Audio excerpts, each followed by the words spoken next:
और जैसी संजय आया ये एकदम उसके पास गई, लिपट गई और उसको लग रहा है असली प्यार तो यही है। वो तो छलावा था, धोखा था। कुल मिला के मन्नू भंडारी जी ने भारत की महिलाओं की पोल खोल दी। पुरुषों की पोल तो हमेशा से खुली हुई थी, उसमें तो कुछ पोल जैसा था ही नहीं। पुरुषों की प्रकृति पर तो इतने महाकाव्य लिखे गए हैं कि वो अपनी स्वभाव से ही चंचल आवारा टाइप के होते हैं।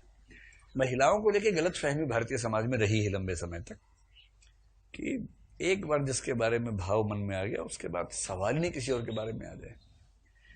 इस गलत फहमी ने महिलाओं को बड़ा बेड़ा गर्क किया है। पुरुषों को तो किया ही है, महिलाओं का भी किया। उनके ऊपर इतना दबाव रहता है अच्छा दिखने का, हर समय 24 घंटे आदर्श दिखने का दबाव, ये भी तो बड़ा गंदा दबाव है ना। तो सहज बता दिया कि देखो भाई, महिलाएं भी ऐसी ही होती हैं, पुरुष तो होते ही हैं, महिलाएं भी ऐसी होती हैं, और ये स्वाभाविक बात है। इस बात को लेकर ज्यादा चिल्लपो मचाने की जरूरत नहीं है। एक इंसान के रूप में देखो, और विचलन तो मनुष्य का स्वभाव है, विशेष रूप से जब तक विकल्प हाथ में है। जिसके पास विकल्प है ही नहीं वो सबसे नैतिक व्यक्ति है। विकल्प है ही नहीं, पूरी दुनिया में एक ही व्यक्ति ने पसंद किया आपको, तो विकल्प क्या है। लेकिन विकल्प होते हुए विचलित न होना तो बड़ा मुश्किल काम है। तो मैंने जिन पूछा था आप लोगों से कि इसमें जो बताया गया वो सच में सच है कि कल्पनाएं हैं, लड़कियां बताएंगी ये बात। मैं कोई वैल्यू जजमेंट नहीं कर रहा, तनाव मत लीजिए, है ना। इससे आपके बारे में कोई मूल्यांकन नहीं हो रहा है, एक सामान्य बात पूछी जाए। अच्छा, लड़के लोग बताएंगे लड़कों के बारे में ये बात सच है कि झूठ है।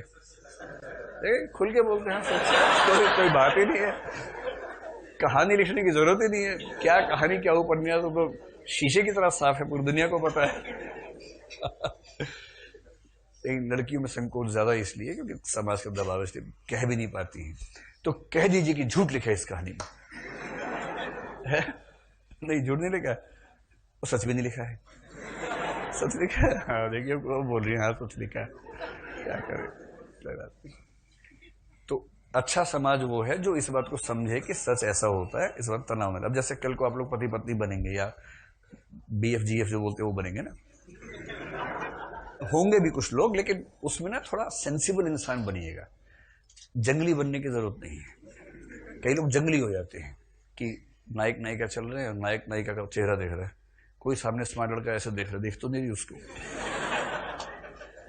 देखने वाला तो किसी ना किसी कोण से देख ही लेगा, क्योंकि इतने कोण बनते हैं उसमें, कोई ना कोई कोण बन ही जाएगा।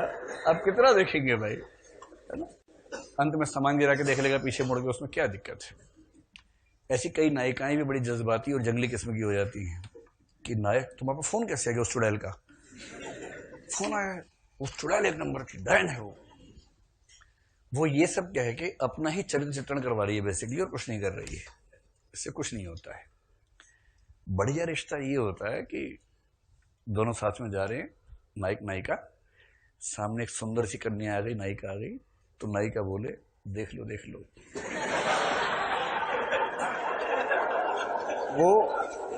वो पूछ रहा किसको देखो, अबे गधे उधर है, ध्यान से देख। और नायक आंखें भर भर के देख रहा है अच्छे तरीके से। नायक के यार बहुत अच्छा लगा तुमने बता दिया, वरना मिस हो जाता है। ये सौंदर्य का ऐसा दर्शन कभी कभी हो पाता है, मिस हो जाता है। इसका रिवर्स भी होना चाहिए। फिर कोई सुंदर सा मुंडा सामने आ रहा तो लड़का कहे देख देख देख, मुझसे स्मार्ट है ना, है तो तुझसे स्मार्ट, पर तू फिर भी ठीक है, इसको खाली देखना है, देख लिया, हाँ देख लिया बस, बाकी तू ही ठीक है। इससे क्या होता है, कुंठाई नहीं होती है, झूठ फरेब नहीं आता रिश्ते में, और सहजता के साथ। बस इतना ना हो कि आपके देख ले और निकल ही जाए साथ में, बस इतना ना हो। अगर अगर ये भरोसा आपस में कायम है, अगर आपस में इतना भरोसा कायम है तो ये प्रयोग कीजिएगा, वरना कहीं आप लाठी लेके आ जाए मेरे पास कि आपने कहा था, हमने बोला, चले गया साथ में, चली गई।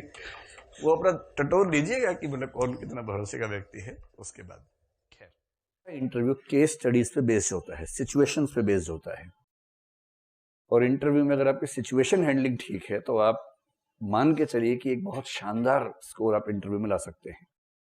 275 में से 180, 190, 200, 206 के बीच का जो स्कोर है, ये हाईएस्ट स्कोर्स में होता है। ये जनरली उसी का आता है जिसकी presence of mind, situation handling, problem solving की अप्रोच अच्छी होती है। वो अजीब अजीब सवाल पूछ लेते हैं आपसे, जैसे यही कि मान लीजिए तैयारी करने के समय आपको किसी से मोहब्बत हो गई थी, प्रेम हो गया था। मैं जानता नहीं हूं आपके बारे में, आप इस भाव से मत देखिए कि अरे इसे कैसे पता लग गया, मुझे नहीं पता, एकदम नहीं पता। आपके चेहरे पर चोरी पकड़ी गई वाला भाव आ गया, तो मैं नहीं जानता, ना मेरी रुचि है जानने में आपके बारे में, ठीक है। मतलब कोशिश कर रहे हैं, लेकिन होगा होगा, चिंता ना करें।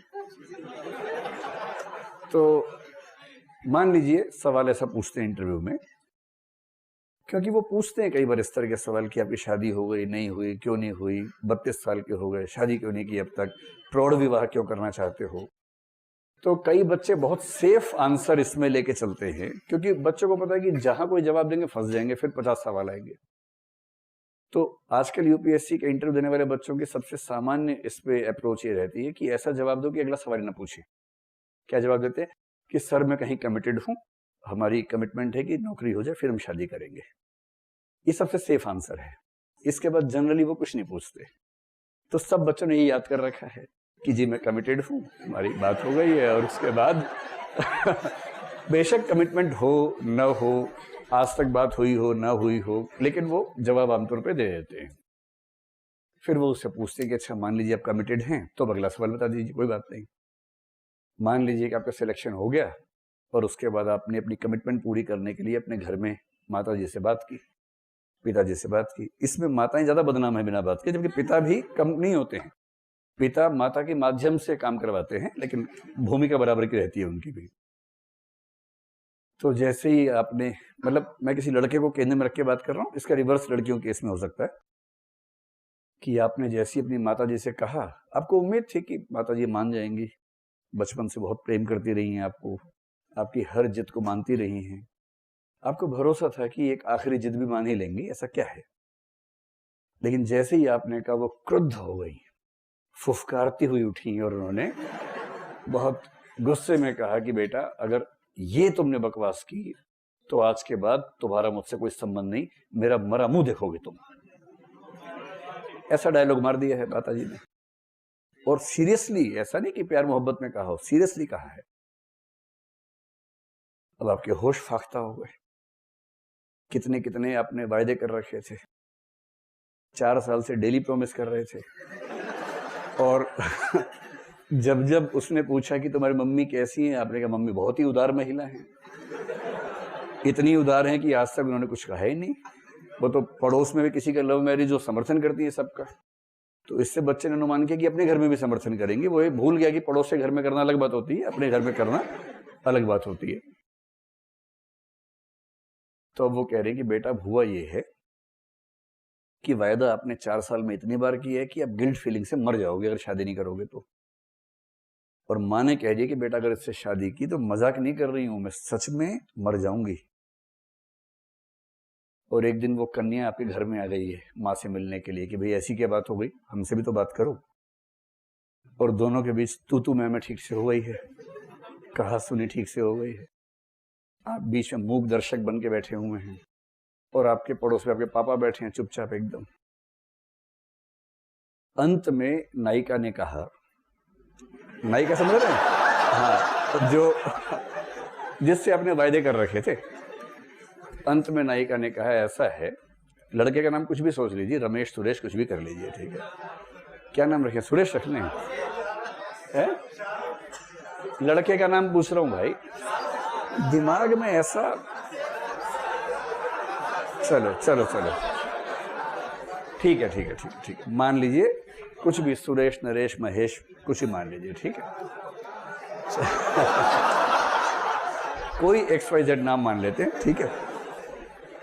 तो उस लड़की ने कहा कि ऐसा है रमेश बाबू, 4 साल में आपने जो वायदे किए हैं ना, इसके बाद अब मैं पुलिस की शिकायत करूं, ये करूं वो करूं, वो सब मैं तो कर सकती हूँ, उसमें दिक्कत नहीं है। तुम्हारी चिट्ठियां इतनी सारी हैं, प्रमाण मेरे पास बहुत सारे हैं, कम नहीं है, पर उस सब में कुछ रखा नहीं है। जब धोखा हो ही गया तो फिर इन सब में क्या रखा है।